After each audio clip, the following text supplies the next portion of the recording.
Good afternoon, everyone! Welcome back to the vlog. I have a very special guest here, Alex from Uber Eats.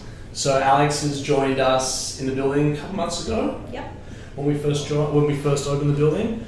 Uber Eats have been a phenomenal tenant, often shouting lunches and brunches and all the rest of it for the community here. We're excited to have you.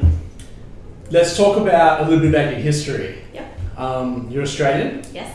I'm Australian. You lived in New York? Yes.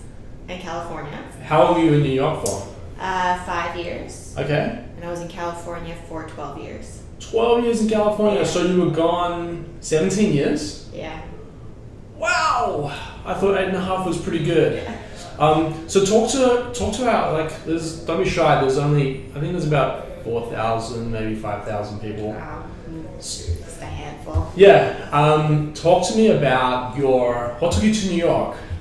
Yeah. That's where you went first, right? No, I did all my schooling in California. Yeah. Came back to Australia for university and started out my career. Yeah. And then went back to the US to New York when my husband decided to do an MBA, and then we both got jobs after that in New York City. NBA, as in Michael Jordan MBA? I wish. MBA. MBA, postgraduate degree. Awesome. Yeah. So you went to, where did you go to school? Where did I go to university? Yeah. College? Monash Okay. University. And did you do any US school? I did some in Santa Barbara as well. That's what I was going to do, USSB? Yeah, UCSB. I thought I saw that on your LinkedIn a week ago. Stalker. Cool. When I was stalking you. Awkward. Cool, yeah. Santa Barbara's I got a real soft spot for Santa Barbara. My oldest daughter was, she wasn't born there, but she was made there. Got it. It's a special place. Yeah, so you've had a ton of US experience. Yeah. What's it been like? How long have you been back in Australia for? Came back in June, so what's that, June, July, August, October, about 5 months. Okay. 4 to 5 months. And what's the biggest thing that you've noticed compared to the experience in the US? Yeah, well, it's been a bit of an adjustment, particularly coming from New York versus California.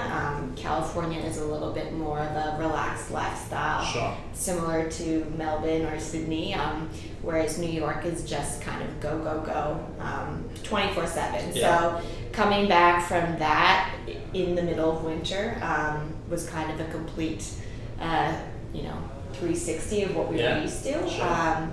I was lucky enough to get a great job kind of straight when I got back, so that helped me ease back into the adjustment period, and got a great place in Richmond, so we're kind of in the middle of where we want to be. Yep. That being said, with any time you move, whether it's from Melbourne to Sydney or from South America to Europe, it always takes time to adjust. Sure. What's the hustle barometer like here? Australians are extremely hard workers. Even in the US, people say that. Over there, I think people tend to get into work a little bit later. Here, I think people get into work a little bit earlier, so over there naturally they stay later. I would always say over in New York, you work hard, play hard, which is amazing, but is an exhausting experience, which is one of the reasons we wanted to come back to Melbourne to start saving for a house, thinking about making a family. Some of those things are a little bit harder to do in New York when it is that 24/7 kind of living large. But yeah, it was great to hear that there was a common theme of Americans referring to Australians as hard workers.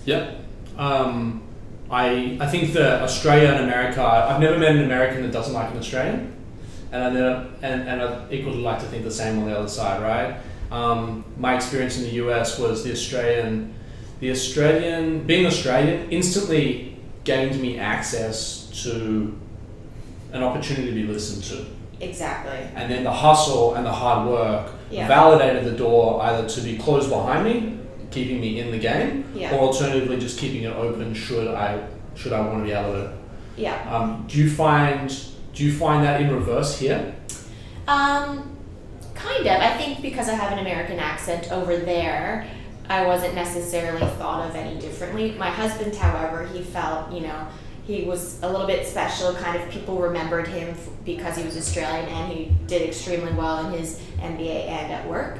So he really stood out. Yep. And so since coming back, he feels that he doesn't have that, something that sets him apart from the others. Whereas on the flip side, I've kind of taken that role coming back, even though I am Australian, was born here. I have the American accent and the experience, which does set me apart. That being said, Uber and Uber Eats, the breadth of people that they have working for them come from all around the world. So at work, I'm not necessarily any different from some of my colleagues, but definitely the people I meet on a day-to-day basis, I feel like I do stand out. It's funny, there's another colleague on the Uber Eats team that's stationed here. I think you guys are transitioning next week. The new team's coming in here. Yes. I'm secretly staying. I'm not transitioning. That's I love it here. Awesome. We'll get you back. Yes.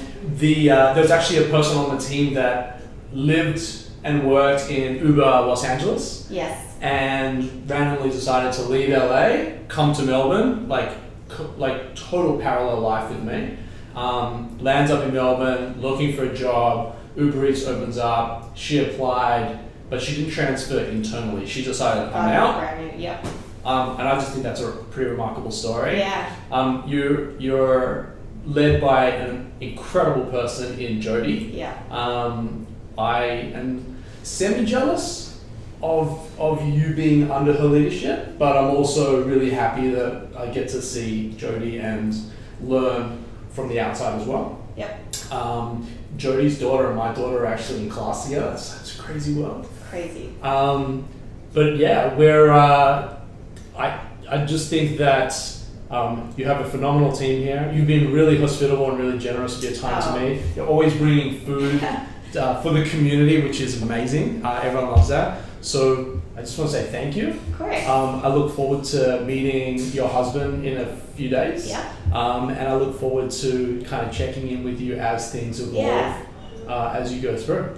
Well, thanks for letting us, take some of the desks upstairs and introduce us to the other businesses you have in this space. I think that's another great thing about being here, in addition to the nice facilities and fit out and good vibes that you have. But our focus is building a home, not a house. Yeah. And I feel like although we have the extreme in Uber Eats, is super global, powerful business, down to a guy that's creating this ultrasonic cleaning toothbrush for your teeth. A single guy out of college hasn't raised $1 yet in funding. Yeah. To have that depth and breadth of talent and skill under one roof, we love having you here. It's awesome. It's an awesome vibe. I find it super addictive to be here. I know I have to be here because I have to make this thing a success. But I love getting out of bed and hurrying to the office and being here. People like you make it that much better. So thank you so much. Thanks, Tom. I've got a huge show coming up tomorrow. This is the awkward part of the segment where Alex sits here while I go turn off the iPad. If it hasn't died already, we'll find out. We'll soon find out. So tune in tomorrow. See you guys. Bye, guys. It hadn't died? No. Oh.